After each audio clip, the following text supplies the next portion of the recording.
Hello and welcome back to another episode of Unique Weapons and Armor of the Wasteland. I am your host, Outlaw0420, Priest of Azora, and in this series we go after the unique named weapons and armor that you can find in the Fallout series, including Fallout 3, Fallout 4, Fallout New Vegas, and Fallout 76.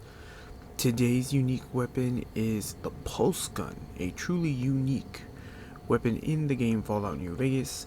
To get the Pulse Gun, we're going to have to go to Vault 34.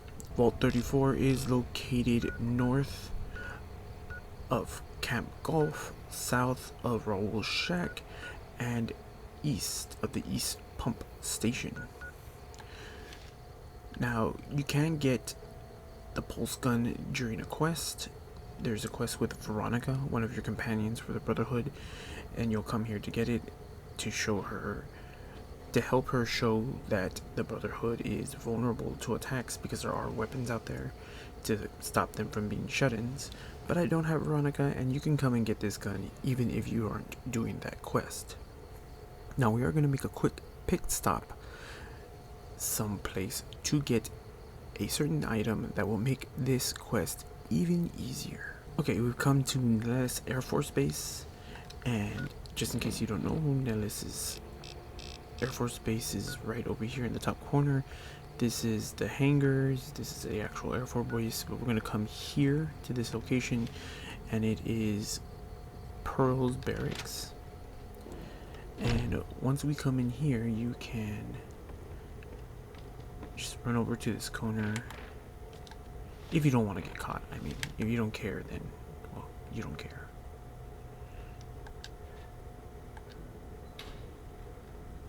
Let's see. You're going to want to travel over here to this set of filing cabinets. There we go.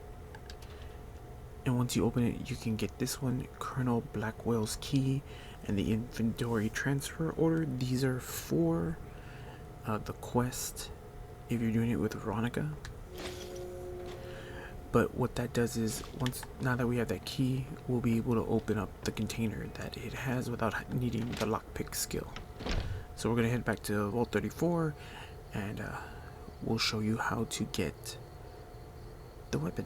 Alright, we're at the entrance of Vault 34. I am wearing a radiation suit and taking rad meds because there's a lot of radiation here. If you saw last week's episode, I went through most of this area and cleared it out, so I'm not really too worried. So we're gonna go to the locations that you need to go to open up the armory for yourself, and just watch out. You can see all the ghouls. There's going to be a lot of ghouls here, but I recommend watching last week's video so that way you can get the full experience. But we're just basically going to run through. I'm going to show you exactly where you need to go to unlock certain levels and certain things that need to happen, so that way you can progress if you did not watch last week's episode. Alright, I recommend having the rebreather, but you're gonna have to come down this watered corridor, and once you do, you're gonna swim down in here and go into this room that's here, and you're gonna be looking for this body. There's a password that you're gonna need to pick up to open up a terminal from that text body. Once you pop up through here, there's going to be enemies that come out, so be ready for that. Once you do that, you're gonna have to come through the infirmary, go through this back room, and come all the way to this room right here. There's a password and a terminal here that you're gonna activate the pump set. Once you activate the pumps, this room will become sealed, and you're going to come in here. There's going to be another technician body that's going to be empty, but you're going to actually want to come down into this room here,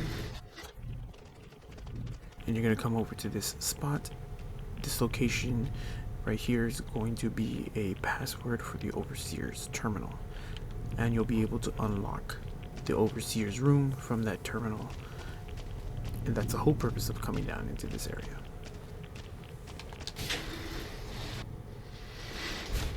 Alright, once you come out of that room, you're gonna have to go back through the clinic.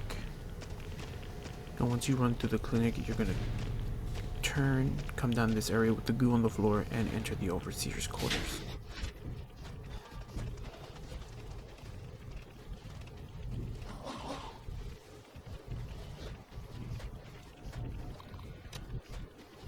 So once you go through and you come in, you'll have to come here to the overseer's office. Come in here, there's going to be 2 turrets plus the overseer. Here he is. You can attack him from right outside the room, destroy the turrets and have him come out here. But the moment you enter into the room, this door will explode and 2 ghouls will come out of there.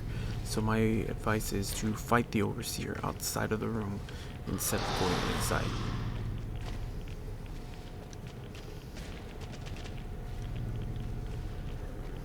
And then once you come here, you're going to come back, activate the terminal, and you can't see it on this one because I already did, but it unlocked the armory. And once you unlock the armory, then we go back.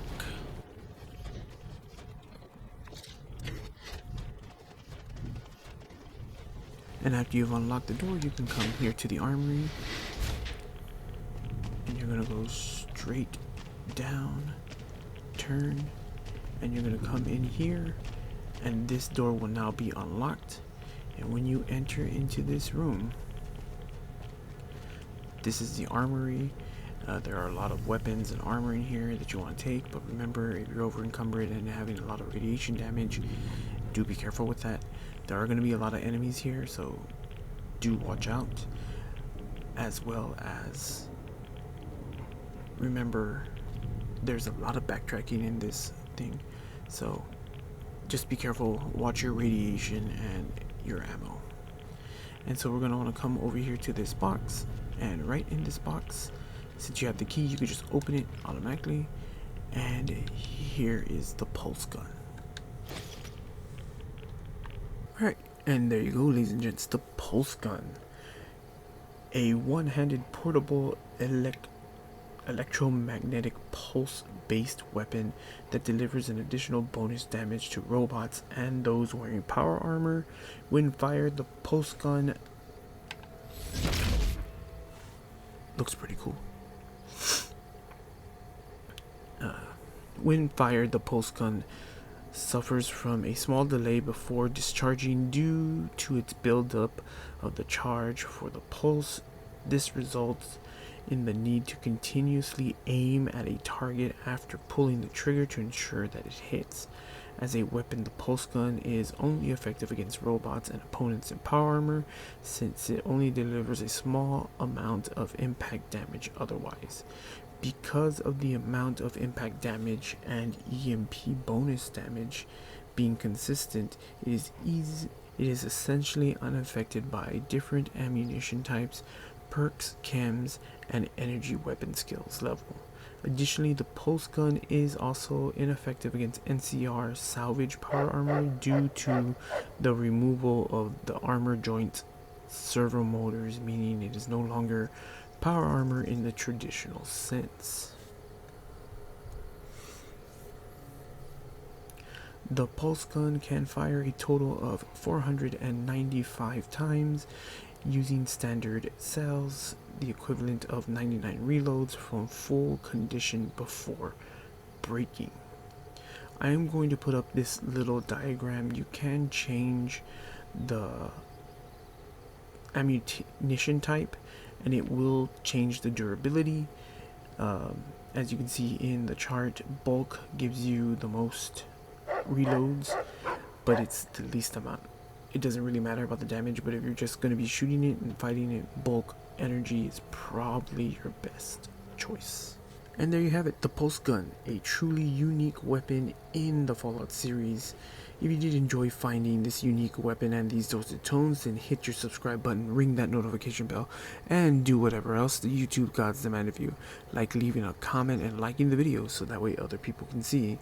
I do have another 79 episodes of unique weapons and armor of the wasteland that you can go and check out. I'll put a link to the playlist in the description down below so you can go and see what uniques we have found in the Fallout series.